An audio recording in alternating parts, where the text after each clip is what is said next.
Naimbag ni Aldaw Kinyayo aming kakabsat. Magandang araw po sa inyo lahat and welcome back to my channel. Ilang tulog na lang, as in ilang tulog na lang at May 12 senatorial elections na. Dito na po magkakaalaman kung kaninong kampo ang mamamayagpag. Sabi nga nila, Alyansa versus PDP. Pero para sa akin, wala pong binatbat ang mga kandidato ng PDP. It is going to be Alyansa all the way. Pero give and take 1 or 2, makuha nila yung slots. Pero sigurado ako na majority ng 12 slots mapupunta sa Alyansa.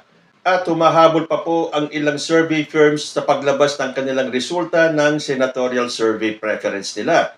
A few days ago, nilabas po natin yung Pulse Asia results. Ngayon naman, ang Okta Research. At ang survey na to ay ginawa April 20 to 24. Babanggitin po natin ang kanilang top 30. Bago po natin simulan yan, silipin muna natin yung resulta nila nung March para maikumpara natin sa top 12 nila ngayon. Ang top 12 ng Okta Research nung March edition nila, number 1, Bongo. Number 2, Erwin Tulfo. Number 3, Ben Tulfo. Number 4, si Tito Soto. Number 5, Bato de la Rosa. Number 6, Ping Lacson. Number 7, Pia Cayetano. Number 8, Bong Revilla. Number 9, Lito Lapid. Number 10, Abby Binay. Number 11, Bam Aquino. And number 12, Camille Villar. Mapanatili kaya ng 12 ito ang kanilang ranking sa bagong resulta ng Okta Research? We start our list with their corresponding percentage points. At number 30, Mark Gamboa with 4%. Number 29, Marites Mata with 4.4%. Number 28, Ariel Kerubin with 5.5%. Number 27, Apollo Kibuloy with 7.9%. Number 26, Vic Rodriguez with 10.5%. At number 25, Bonifacio Bosita with 11.7%. Going up to number 24, JV Hinlo with 14%.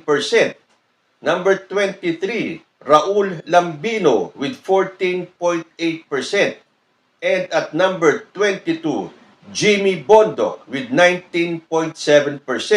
Number 21, Gringo Onasan with 21.2%.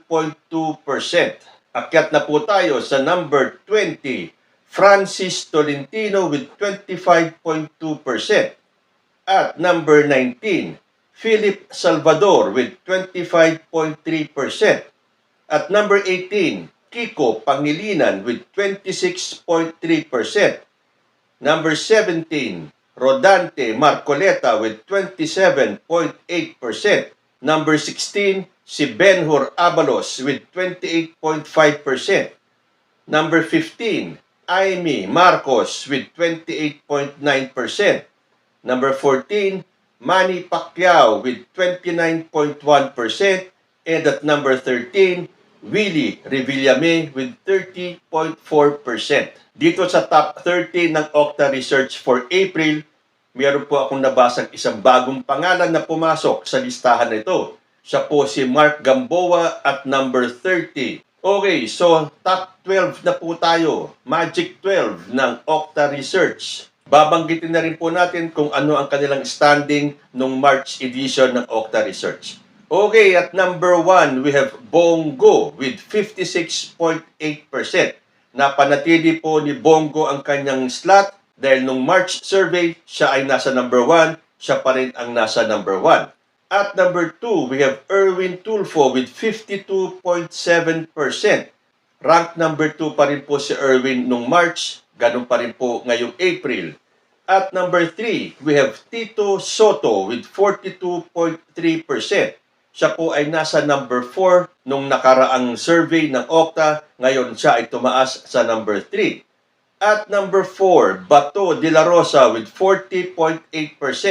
Dati pong nasa number 5 si Bato, ngayon siya ay nasa number 4. At number 5, we have Ben Tulfo with 40.2%. Ang ranking po ni Ben Tulfo last March ay number 3, ngayon siya ay nasa number 5. Next in line, number 6, Pia Cayetano with 39.1%. Number 7, ang ranking ni Pia last March, ngayon tumaas siya at number 6. Number 7, we have Bong Revilla with 38.1%. Number 8 naman siya last time, ngayon siya ay nasa number 7. At number 8, we have Abby Binay with 37.6%. Tumaas din si Abby dahil siya ay nasa number 10 last March. Ngayon siya ay nasa number 8. Next, we have number 9, Lito Lapid with 35.6%. Pareho din ang kanyang pwesto last time at number 9.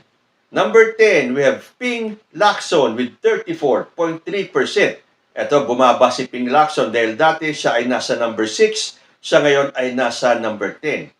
Number 11, Camille Villar with 31.9%. Ang dating pwesto ni Camille was number 12, ngayon siya ay nasa number 11. And to complete the final 12, we have Bam Aquino with 31.4%. Siya ay nasa number 11 last March, ngayon siya ay nasa number 12. So ayan ang top 12 ng Okta Research sa kanilang survey na ginawa noong April 20 to 24. We have number 1, Bongo. Number 2, Erwin Tulfo. Number 3, Tito Soto. Number 4, Bato de la Rosa. Number 5, Ben Tulfo. Number 6, Pia Cayetano. Number 7, Bong Revilla. Number 8, Abby Binay. Number 9, Lito Lapid. Number 10, Ping Lacson. Number 11, Camille Villar. And number 12, Bam Aquino. Although sinasabi naman ng mga nagpapasurvey, yung number 13, 14, 15, maaari pang makapasok sa top 12. At sila ay sina Willie Revillame at number 13, Manny Pacquiao at number 14, and Amy Marcos at number 15. Ilan naman kaya ang mga taga-alyansa dito sa top 12 nila? We have Erwin Tulfo, Tito Soto, Pia Cayetano, Bong Revilla, Abby Binay, Lito Lapid, Ping Lacson, and Camille Villar. 8 pa rin sa 12 slots ay napunta sa alyansa ni President Bongbong Marcos. At sa mga survey na inilabas natin past 4 months, consistent po na 8 to 9 na mga kandidato ng alyansa ang laging pumapasok sa top 12. So paano tayo maniniwala sa sinasabi ng iba na pagdating daw ng halalan, bigla daw magkakaroon ng surprise, makokopo daw ng Duterte candidates ang majority ng slots na ito. Pero sa mga surveys na lumabas, wala po. It will only be 1 or 2 from the Duterte camp.